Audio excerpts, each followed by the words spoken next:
হরে কৃষ্ণা। পরম বৈষ্ণব দেবাদিদেব মহাদেবকে জগন্নাথের চারপাশে পরিক্রমা করানো হচ্ছে। এরপরেই শুরু হবে মহা অভিষেক। প্রত্যেক বছর রাজাপুর জগন্নাথ মন্দিরে একদম রাজকীয়ভাবে মহাশিবরাত্রি পালিত হয়। এই দেখুন মহাদেবের সামনে ছোট থেকে বড় সবাই কি সুন্দর নৃত্য পরিবেশন করছে।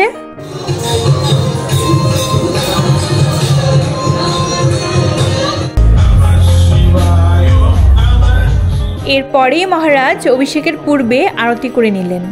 শুরু হলো শিবলিঙ্গের মহা অভিষেক। হর হর মহাদেব।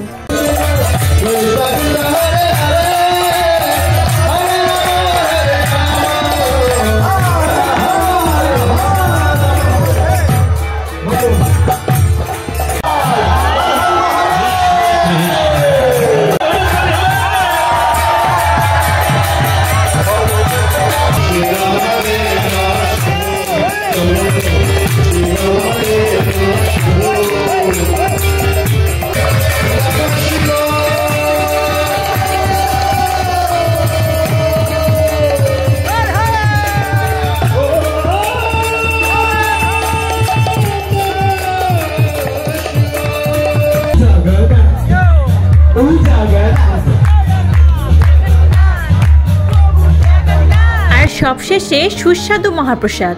হরে কৃষ্ণা। হর হর মহাদেব।